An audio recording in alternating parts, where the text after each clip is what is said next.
ছাত্র শিবিরের সঙ্গে তো আপনারও প্রথম পর্যায়ে বসেছেন নানা ধরনের। আমি বসি নাই, আমরা বসি নাই, ছাত্রছাত্রী বসে নাই, সেটা ওনারা বলতে পারবেন। এবং বসা বলতে কি, সে তাদের ভাষ্য মতে যে বিশ্ববিদ্যালয় প্রশাসনের সাথে তারা বসে নাই, তারা বসছিল একজন উপদেষ্টার নেতৃত্বে এবং সরকার মধ্যস্থতা করছিল এখানে, সেই বৈঠকে তারা গেছেন।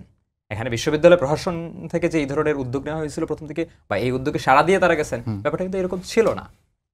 তো ফলে আমরা দেখতে পাইছি একদিকে ছাত্রলীগকে তারা পুনর্বাসিত করতেছে, ছাত্রলীগের যারা হচ্ছে চিহ্নিত সন্ত্রাসী, যেমন হচ্ছে এই আপনি জানেন যে জুলিয়াস সিজার, হ্যাঁ, এই সন্ত্রাসী কর্মকাণ্ডের সাথে জড়িত ছিলেন, সেই ব্যক্তি আজকে নমিনেশন তুলছে, নমিনেশন জমা দিচ্ছে, এবং হচ্ছে তার নির্বাচন আয়োজনে নির্বাচনে অংশগ্রহণ করতে কোনো প্রকার বাধা নাই। এ ধরনের ঘটনা ঘটতেছে।